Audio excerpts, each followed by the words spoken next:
बोलो विष्णु भगवान की जय, लक्ष्मी नारायण भगवान की जय। बृहस्पतिवार के व्रत की विधि। सबसे पहले विधि समझते हैं, फिर कथा सुनते हैं।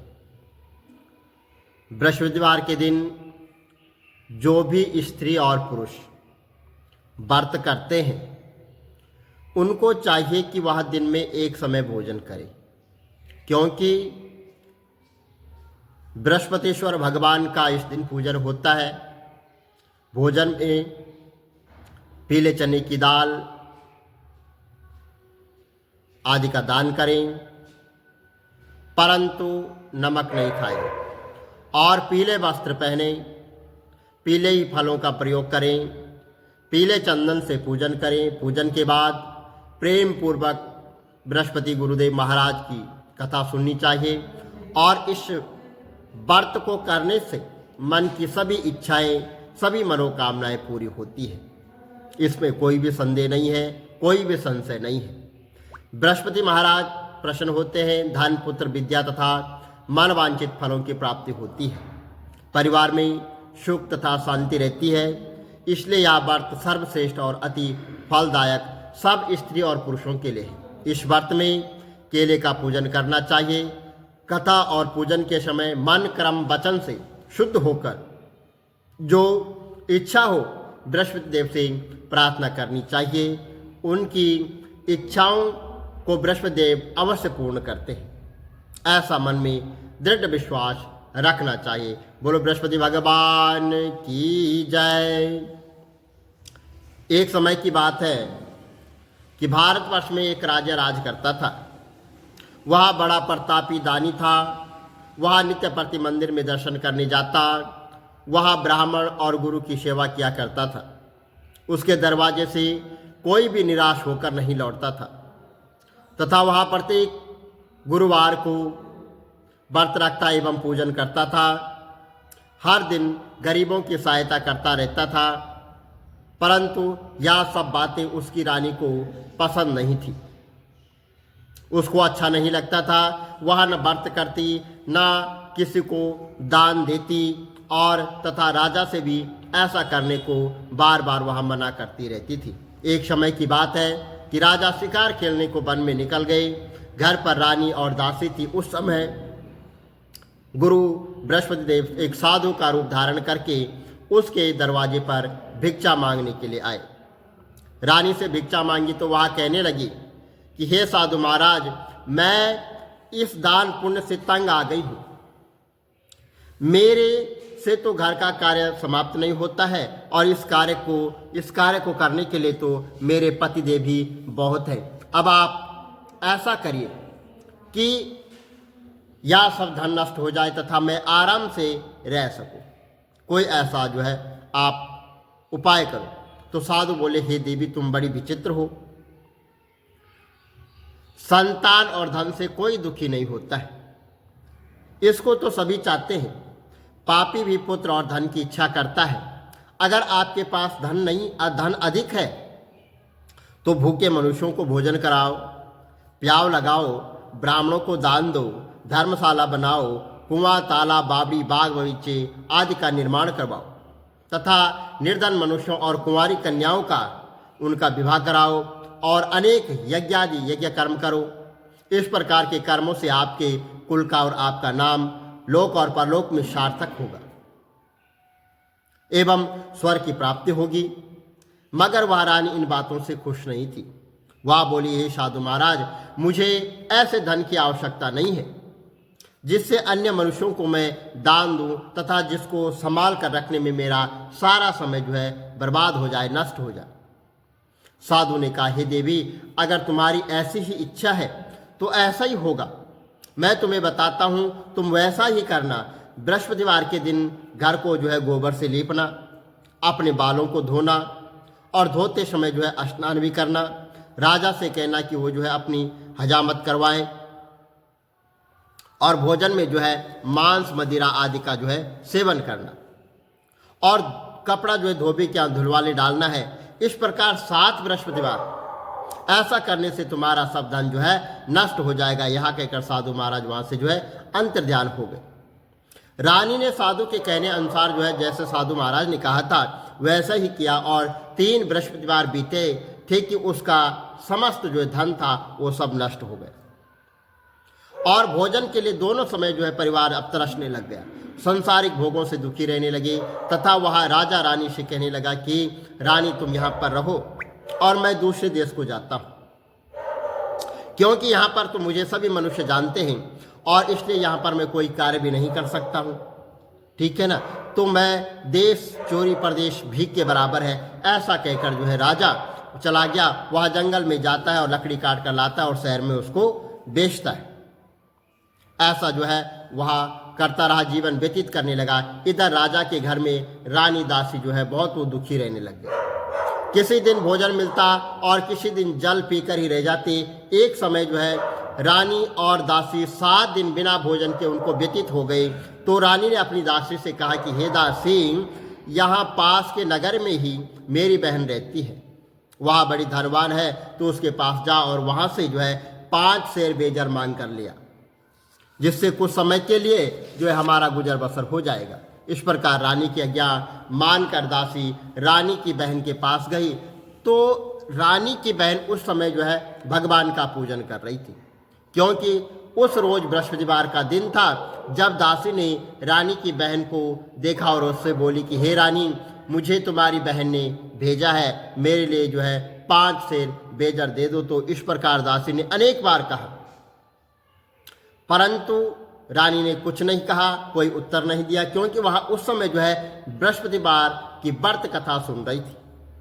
इस प्रकार जब दासी को किसी प्रकार का कोई उत्तर नहीं मिला तो वह दुखी हुई और क्रोध भी उसको बहुत आया और लौटकर अपनी वापस आ गई और रानी के पास आकर बोली कि हे रानी, आपकी बहन बहुत बड़ी घमंडी है, वह छोटे लोगों से बात भी नहीं करती है। जब मैंने उससे तुम्हारा संदेश कहा तो उसने कोई उत्तर नहीं दिया, मैं वापस चली आई। रानी बोली, हे दासी, इसमें उसका कोई दोष नहीं है।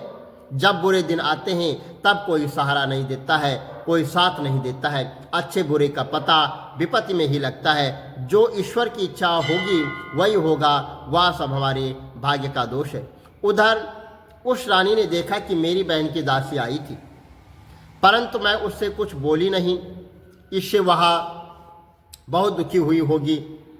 यह सोचकर वह कथा को सुनकर विष्णु भगवान का पूजन समाप्त कर रानी अपनी बहन के घर चल गई और जाकर अपनी बहन से कहने लगी कि हे बहन, जिस समय तुम्हारी दासी मेरे पास आई थी तब मैं बृहस्पतिवार की व्रत कथा सुन रही थी, परंतु जब तक कथा होती है तब तक न तो कोई उठता है न बोलता है, इसलिए मैं न तो बोली। और दासी क्यों गई थी? रानी बोली कि बहन, हमारे घर में अनाज नहीं था, वैसे तुमसे कोई बात छिपी नहीं है, इस कारण मैंने अपनी दासी को तुम्हारे पास 5 शेर बेजर लेने के लिए भेजा था।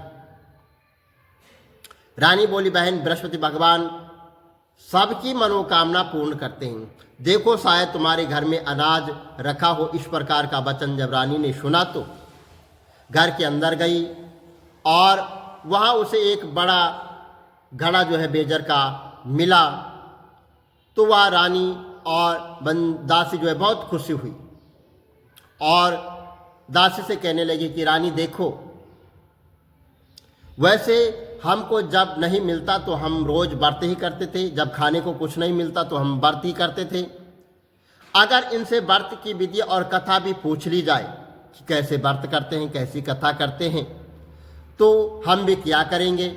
तब उस रानी ने अपनी बहन से पूछा कि हे बहन, बृहस्पतिवार की व्रत कथा कैसे तथा किस प्रकार करनी चाहिए।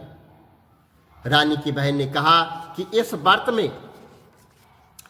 में चने की दाल, मुनक्का से भगवान विष्णु का केले की जड़ में पूजन करें तथा दीपक जलाएं, पीला भोजन करें तथा कहानी भगवान की व्रत कथा सुने। और इसके सुनने से भगवान बृहस्पतिदेव प्रसन्न होते हैं, अन्न और पुत्र तथा धन देते हैं और सभी मनोकामना जो है वो पूर्ण करते हैं। इस प्रकार रानी और दासी दोनों ने निश्चय किया कि बृहस्पति भगवान का पूजन हम जरूर करेंगे।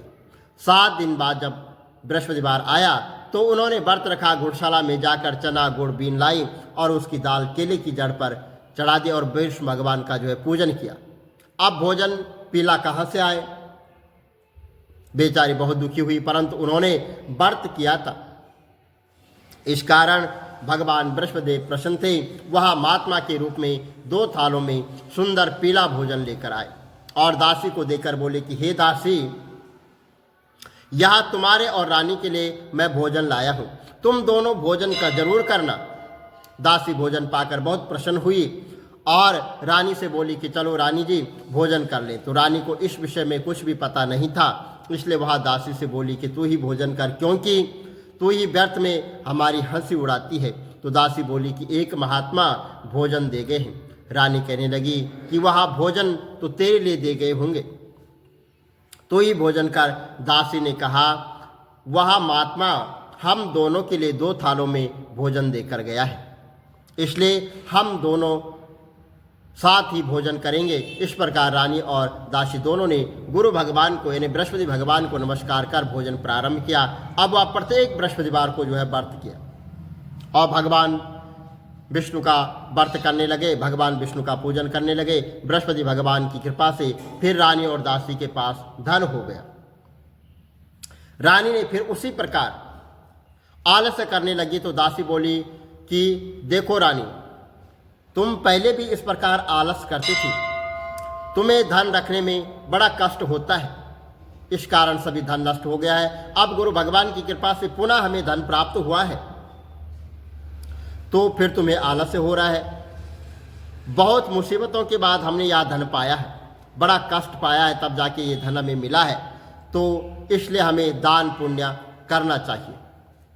और तुम भूखे मनुष्यों को भोजन कराओ, प्याव लगाओ, ब्राह्मणों को दान दो, कुआं ताला बावड़ी आदि का निर्माण करवाओ, मंदिर पाठशाला बनाकर दान दो और कुंवारी कन्याओं का जो है विवाह कराओ। धन को शुभ कार्य में खर्च करो, जिससे तुम्हारे कुल का यश बढ़े तथा स्वर्ग प्राप्त हो और तुम्हारे पितृ बड़े प्रसन्न हो। इस प्रकार का जो है तुम दान करो, इसको दान करने से तुम्हारा यश मान और सम्मान बढ़ेगा।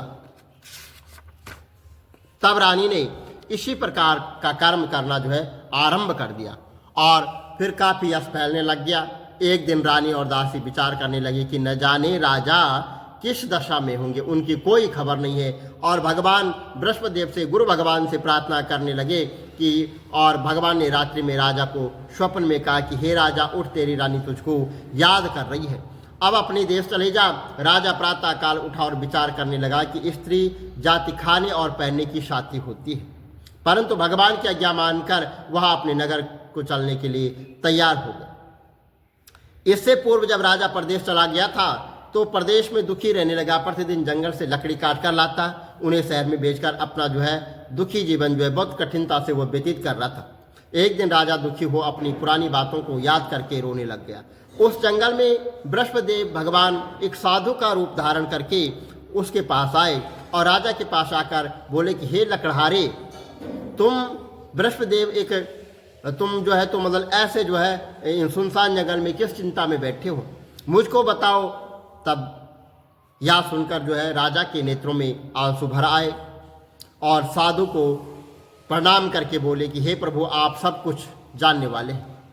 इतना कहकर जो है साधु को अपनी संपूर्ण कहानी यानी अपने संपूर्ण व्यथा, महात्मा दयालु होते हैं, उन्होंने सुना दी। तो राजा बोले कि हे राजन, तुम्हारी स्त्री ने बृहस्पतिदेव भगवान का जो है अपमान किया था, उनका अपराध किया था, जिस कारण तुम्हारी यह दशा हुई। अब तुम किसी प्रकार की चिंता मत करो, भगवान तुम्हें पहले से अधिक धन देंगे। देखो, तुम्हारी स्त्री ने बृहस्पतिवार का व्रत प्रारंभ कर दिया है और तुम मेरा कहना मानकर बृहस्पतिवार का व्रत करो और चने की दाल गुड़ चना 1 लोटे में डालकर केले का पूजन करो, फिर कथा कहो अथवा सुन लो, भगवान तुम्हारी सभी मनोकामनाओं को पूर्ण करेंगे। साधु प्रसन्न होकर देखकर राजा बोला कि हे प्रभु, मुझे लकड़ी बेचकर इतना पैसा नहीं मिलता जिससे मैं भोजन करने के उपरांत कुछ मैं बचा सकूं। मैंने रात्रि में अपनी रानी को व्याकुल देखा है, चिंतित देखा है, मेरे पास कुछ भी नहीं है जिससे मैं उसकी खबर मंगवा सकूं। फिर कौन सी कहानी कहूं, यह मुझको कुछ भी मालूम नहीं है। तो साधु बोला कि तुम किसी बात की चिंता मत करो, बृहस्पतिवार के दिन तुम रोजाना की तरह लकड़ियां जो है शहर में ले जाओ, तुम रोज से जो है दुगुना धन वहाँ पर प्राप्त करोगे, जिससे तुम भली भांति भोजन कर लोगे।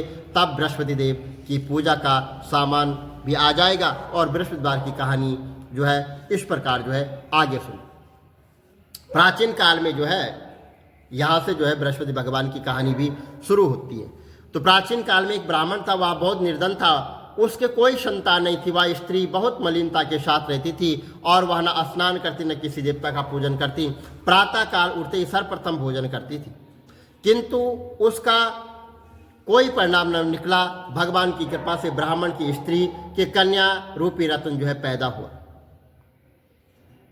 और पैदा हुआ वह कन्या अपने पिता के घर में बड़ी होने लगी। वह बालिका प्रातः स्नान करके भगवान विष्णु का जाप करने लगी, बृहस्पतिवार का व्रत करने लगी, अपने पूजा पाठ को समाप्त करके स्कूल जाती और अपनी मुट्ठी में जौ भरकर ले जाती, और पाठशाला जो विद्यालय जाने का रास्ता था वहां पर डालते जाती, और वही जौ जो वो स्वर्ण हो जाते थे और लौटते समय जो है उनको जो है इकट्ठा करके घर ले आती। एक दिन वह बालिका सूप में उन सोने के जौ को साफ कर रही थी, फटक रही थी, तो उसकी माँ ने देख लिया और कहा कि हे बेटी, सोने के जौ को जो है साफ करने के लिए सोने का सूपा भी होना चाहिए, इस दिन होना चाहिए। और दूसरे दिन जो है गुरुवार था, उस कन्या ने व्रत रखा और बृहस्पति देव से प्रार्थना करके कहा कि हे प्रभु, मैंने आपकी अगर सच्चे मन से पूजा की है तो मेरे लिए जो है एक सोने का सूप दे दो।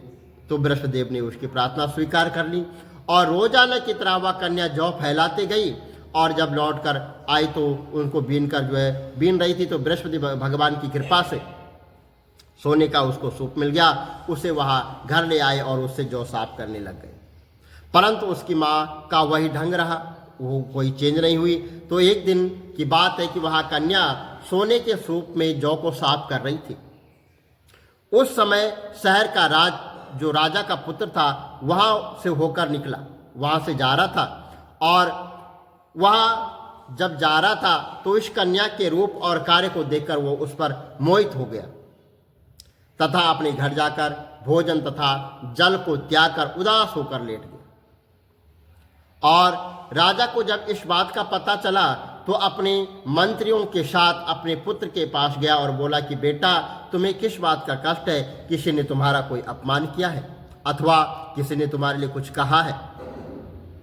तो बेटा बोला कि मेरा किसी ने कोई अपमान नहीं किया है, ना किसी ने मुझे कुछ कहा है, मुझे आपकी कृपा से किसी बात का कोई भी दुख नहीं है, और परंतु मैं उस लड़की के साथ विवाह करना चाहता हूँ जो सोने के सूप से जौ साफ कर रही थी। यह सुनकर जो है राजा आश्चर्य में पड़ गया। बोला, हे बेटा, इस तरह की कन्या का पता तुम ही लगाओ, मैं उसके साथ तुम्हारा विवाह अवश्य करवा दूंगा। राजकुमार ने उस लड़की के घर का पता बताया। तब मंत्री उस लड़की के घर गए और ब्राह्मण देवता को सभी हाल बतलाया। ब्राह्मण देवता राजकुमार के साथ अपनी कन्या का विवाह करने के लिए तैयार हो गए, तथा विधि विधान के अनुसार ब्राह्मण की कन्या का विवाह भी राजकुमार के साथ संपन्न हो गया। कन्या के घर से जाते ही पहले की भांति उस ब्राह्मण देवता के घर में गरीबी का निवास हो गया। अब भोजन के लिए अन्न बड़ी मुश्किल से मिलता। एक दिन दुखी होकर ब्राह्मण देवता अपनी पुत्री के पास गए। बेटी ने पिता की दुखी अवस्था को देखकर अपनी माँ का हाल पूछा। तब ब्राह्मण ने सभी हाल कह बताया कि तेरी माँ ऐसी है, ऐसा कार्य करती है। तो कन्या ने बहुत सा धन देकर अपने पिता को वहाँ से विदा कर दिया। इस तरह ब्राह्मण का कुछ समय सुखपूर्वक वहाँ पर जो है व्यतीत हो गया। कुछ दिन बाद फिर वही हाल।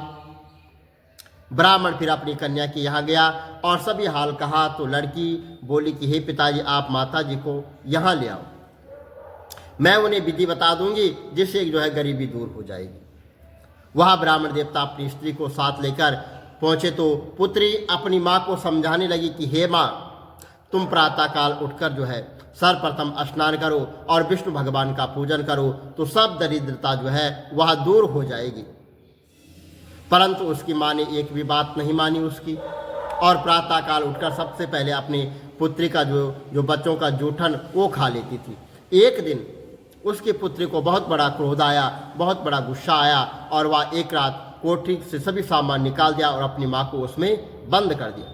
प्रातःकाल उसमें से निकाला, स्नान करवाया और पूजा पाठ करवाया तो उसकी माँ की बुद्धि ठीक हो गई और वह प्रत्येक बृहस्पतिवार का व्रत रखने लगी। इस व्रत के प्रभाव से उसकी माँ बहुत धनवान हो गई तथा पुत्रवती हो गई, और बृहस्पति जी के जो है प्रभाव से स्वर्ग को प्राप्त हुई तथा ब्राह्मण भी सुखपूर्वक इस लोक के सुख भोग कर जो है स्वर्ग को प्राप्त हुआ। इस तरह कहानी सुनकर साधु देवता वहाँ से लोप हो गए। धीरे धीरे समय व्यतीत होने पर बृहस्पतिवार का दिन आया और राजा जंगल से लकड़ी काट कर किसी शहर में बेचने गया। उसे उस दिन जो है अधिक धन मिला तो राजा ने जो है चना गुड़ लाकर बृहस्पतिवार का व्रत किया। उस दिन उसके सभी क्लेश वहाँ से उस दिन से दूर होने शुरू हो गए। परंतु जब दूसरा जो है बृहस्पतिवार आया तो बृहस्पतिवार का राजा जो है व्रत करना भूल गया। इस कारण बृहस्पति भगवान उससे नाराज हो गए। उस दिन उस नगर के राजा ने विशाल यज्ञ का आयोजन किया था तथा पूरे शहर में घोषणा करवा दी कि कोई भी मनुष्य अपने घर में भोजन नहीं बनाएगा, आज कोई आग भी नहीं जलाएगा अपने घर में। समस्त लोग मेरे यहाँ भोजन करने आएंगे और मेरी जो इस आज्ञा को नहीं मानेगा उसके लिए जो है फांसी की सजा जो है तत्पर हो जाएगी, उसको फांसी दी जाएगी। इस तरह की घोषणा संपूर्ण नगर में करवा दी गई। राजा की आज्ञा अनुसार शहर के सभी लोग भोजन करने गए, लेकिन लकड़हारा कुछ देर से पहुंचा, इसलिए राजा ने उसको अपने साथ घर में ले गए और ले जाकर भोजन करा रहे थे तो रानी की दृष्टि उस खूंटी पर पड़ गई जिस पर उसका हार लटका हुआ था। वहां पर वो हार दिखाई नहीं दिया। रानी ने निश्चय किया कि इस मनुष्य ने जो है इसी ने जो है मेरा हार चुराया है, और उसी समय वहां पर राजमंत्रियों को बुलाकर उसको अंदर करवा दिया। जब राजा जेल खाने गया तो बहुत दुखी होकर विचार करने लगा कि न जाने कौन से पूर्व जन्म के कर्म से मेरे लिए दुख प्राप्त हुआ, और उसी साधु को याद करने लग गया, यानी भगवान विष्णु को जो है याद करने लग गया जो उनको जंगल में मिला था। अरे मूर्ख, उसी समय जो है तत्काल बृहस्पतिदेव साधु के रूप में प्रकट हो गए और उसकी दशा देखकर कहने लगे कि अरे मूर्ख, तूने बृहस्पतिदेव की कथा नहीं की है, इसी कारण तुझे जो है दुख प्राप्त हुआ है। अब चिंता मत कर, बृहस्पतिवार के दिन तुझे जो है इस कैद खाने के दरवाजे पर 4 पैसे पड़े मिलेंगे और तू जो है बृहस्पतिदेव की पूजा करना तेरे सभी कष्ट जो है दूर हो जाएंगे। और उसी रात्रि को बृहस्पतिदेव ने उस नगर के राजा को स्वप्न में कहा कि राजन, तुमने जिस आदमी को जो बंदी कारागार में बंद कर रखा है, बंद करवा रखा है, वह निर्दोष है, वह राजा है, उसे छोड़ दो। रानी का हार उसी खूंटी पर लटका हुआ है जहां पर रखा हुआ है। अगर तू ऐसा नहीं करेगा तो मैं तेरा राज जो है नष्ट कर दूंगा। इस तरह रात्रि को जो स्वप्न को देखकर राजा प्रातःकाल उठा और खूंटी पर हार टंगा देकर लकड़हारे को बुलाकर क्षमा मांगी और राजा को योग्य वस्त्र और जो है आभूषण देकर वहां से विदा किया। भगवान बृहस्पतिदेव की आज्ञा अनुसार राजा अपने नगर को चल दिया। जब नगर के निकट पहुंचा तो उसे बड़ा आश्चर्य हुआ। नगर में पहले से अधिक जो है बाग, तालाब, कुएं तथा बहुत सी जो है वहां पर धर्मशालाएं, मंदिर आदि बने हुए थे। राजा ने पूछा कि यहाँ किसका बाग है और धर्मशाला है। तब नगर के सब लोग कहने लगे कि यह सब रानी और उसकी दासी ने बनाए हैं। तो राजा को आश्चर्य हुआ और गुस्सा भी आया। जब रानी ने यह खबर सुनी कि राजा आ रहे हैं तो उसने अपनी दासी से कहा कि हे दासी, देखकर राजा हमको कितनी बुरी हालत में छोड़कर गए थे, यहाँ हमारी ऐसी हालत देखकर कहीं वापस लौट के न जाए, इसलिए तू दरवाजे पर खड़ी हो जा। और आज्ञा अनुसार दासी दरवाजे पर खड़ी हो गई। राजा आए तो उन्हें अपने साथ ले आना। तब राजा ने क्रोध करके अपनी तलवार निकाली और पूछा, यह बताओ कि यह धन तुम्हें कैसे प्राप्त हुआ है? तब उन्होंने कहा कि यह सब धन जो है हमें भगवान बृहस्पतिदेव यानी भगवान विष्णु की कृपा से प्राप्त हुआ है। बृहस्पतिदेव का हमने व्रत किया है, उनके प्रभाव से हमें यह धन प्राप्त हुआ है। राजा ने निश्चय किया कि 7 रोज बाद सभी बृहस्पतिदेव का पूजन करते, परंतु मैं रोजाना दिन में 3 बार कथा कहा करूंगा और कथा सुना करूंगा, रोज व्रत क्या करूंगा। अब हर समय राजा के दुपट्टे पर चने की दाल बंधी रहती थी, दिन में 3 बार कथा करता था। हर रोज ऐसा विचार किया कि चलो अब एक दिन जो है राजा ने ऐसा विचार किया कि चलो अपनी बहन के यहाँ हुआ हूँ। तो इस तरह निश्चय कर राजा घोड़े पर सवार होकर अपनी बहन के घर जाने लगा। उसने देखा कि कुछ आदमी एक मृतक शरीर को ले जा रहे हैं। उन्हें रोककर राजा कहने लगा कि अरे भाई, मेरी बृहस्पतिवार की कथा सुन लो। वो बोले, जिसको अपनी बृहस्पतिवार की कथा की पढ़ी है, यहाँ तो हमारा जो है आदमी पूरा हो गया, इसको अपनी कथा की पढ़ी है। तो कुछ आदमी बोले, अच्छा कहो, हम तुम्हारी कथा भी सुन लेंगे। राजा ने दाल निकाली, कथा कहने लगा। जब कथा आदि हुई तो वहाँ पर जो मृत व्यक्ति पड़ा हुआ था वो हिलने लग गया, और जब कथा समाप्त हुई तो वह राम राम कहकर जो है खड़ा हो गया। आगे मार्ग में उसे एक किसान खेत में हल चलाता मिला। राजा ने उसे देखकर उसे बोला कि अरे भाई, तुम मुझसे बृहस्पतिवार की कथा सुन लो। किसान बोला कि जब तक मैं तेरी कथा सुनता हूँ तब तक मैं थोड़ा अपना हल जोत लूँगा, थोड़ा और हल लगा दूंगा, तो अपनी कथा भैया किसी और को सुना दे।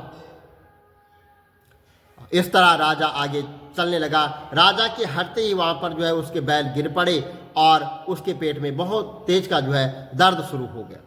उस समय उसकी माँ जो है रोटी लेकर आई। उसने जब यह देखा तो अपने पुत्र से सब हाल पूछा। बेटे ने भी सब हाल कह सुनाया। तब वह बुढ़िया दौड़ी दौड़ी उस घुड़सवार के यानी राजा के पास गई और उससे बोली कि मैं तुम्हारी कथा सुनूंगी, तो अपनी कथा मेरे खेत पर ही चल कर कहना। बुढ़िया ने खेत पर जाकर जो है कथा सुनी, और सुनते ही बैल वहाँ पर खड़े हो गए और किसान का पेट के दर्द का वो भी जो है समाप्त हो गया। और राजा अपनी बहन के घर पहुँच गया। बहन ने भाई की खूब मेहमानी की। दूसरे दिन राजा जो है प्रातःकाल जागा, वहाँ देखने लगा कि यहाँ सब लोग जो है भोजन कर रहे हैं। राजा ने अपनी बहन से कहा कि ऐसा कोई मनुष्य है जिसने अभी तक भोजन न किया हो, जो मुझसे बृहस्पतिवार की कथा सुन ले। बहन बोली कि हे भैया, यह देश ऐसा ही है, यहाँ लोग पहले भोजन करते हैं, बाद में अन्य कार्य करते हैं। अगर कोई पड़ोस में हो तो देखता हूँ। वहाँ ऐसा देखने चली गई, परंतु उसे कोई भी ऐसा व्यक्ति वहाँ पर नहीं मिला जिसने जो है भोजन न किया हो। अतः वह एक कुमार के घर गई जिसका लड़का बीमार था। उसे मालूम हुआ कि उसके यहाँ 3 रोज से जो है किसी ने जो है भोजन नहीं किया। रानी ने अपने भाई की कथा सुनने के लिए कुमार से बहुत आग्रह किया। वह तैयार हो गया। राजा ने जाकर बृहस्पतिवार की जो है कथा कही, जिसको सुनकर उसका लड़का ठीक हो गया। तब जो है राजा की हर ओर प्रशंसा होने लगी। एक दिन राजा ने अपनी बहन से कहा कि हे बहन, अब अपने घर को मैं जाऊंगा, तुम भी तैयार हो जाओ। राजा की बहन ने अपनी सास से पूछा। सास बोली, हाँ चली जा, परंतु लड़कों को मत ले जाना, क्योंकि तेरे भाई की कोई संतान नहीं है। बहन ने अपने भाई से कहा, भाई मैं तो चलूंगी, मगर कोई भी बच्चा नहीं जाएगा।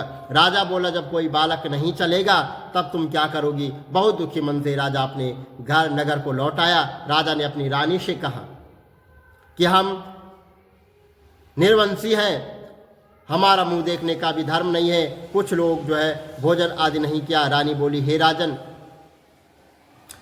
राजन, हमें बृहस्पतिदेव ने सब कुछ दिया है, तो संतान भी वो अवश्य देंगे।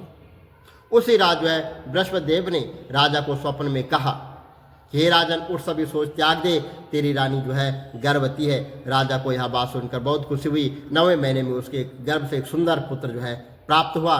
तब राजा बोला कि हे रानी, स्त्री बिना भोजन के रह सकती है, बिना कहे नहीं रह सकती है। जब मेरी बहन यहाँ आए तो उसको कुछ मत कहना। रानी ने सुनकर हाँ कर दी। जब राजा की बहन ने यह शुभ समाचार सुना तो वह बहुत खुशी हुई और बधाई लेकर अपने भाई की यहाँ आई। तब जो है तो रानी ने कहा कि घोड़ा चढ़कर तो नहीं आई, गधा चढ़कर आइए। राजा की बहन बोली, भाभी, अगर मैं इस प्रकार न कहती तो तुम्हें जो है औलाद प्राप्त नहीं होती है, तुम्हें औलाद कैसे मिलती। तो बृहस्पतिदेव ऐसे ही है, जैसे जिसकी मन में मनोकामनाएं हैं सभी पूर्ण होती है। जो सद्भावना पूर्वक बृहस्पतिवार का जो है व्रत करता है, सच्चे मन से व्रत करता है, उसकी जो है सभी मनोकामनाएं पूर्ण होती है। जो कथा पढ़ता है, सुनता है, दूसरों को सुनाता है, बृहस्पति भगवान उसकी सभी मनोकामनाएं पूर्ण करते हैं और श्रद्धा से बृहस्पति भगवान देव उनकी सदैव जो है वहाँ पर रक्षा करते हैं और संसार में सच्ची भावना और श्रद्धा से भगवान जी का जो पूजन करते हैं उनकी सभी जो है मनोकामनाएं पूर्ण होती है। जैसे सच्ची भावना से राजा और रानी ने उनकी कथा का गुणगान किया तो उनकी जो है सभी इच्छाएं बृहस्पति देव की कृपा से पूर्ण हुई और इसलिए जो है सबको कथा और सुनने के बाद जो है प्रसाद लेकर जाना चाहिए। हृदय में उसका जो है मनन करते हुए जयकारा जो है बोलना चाहे तो बोलो बृहस्पति भगवान की जय, विष्णु भगवान की जय। ओम नमो भगवते वासुदेवाय, ओम नमो भगवते वासुदेवाय। बोलो विष्णु भगवान की जय, बृहस्पति भगवान की जय।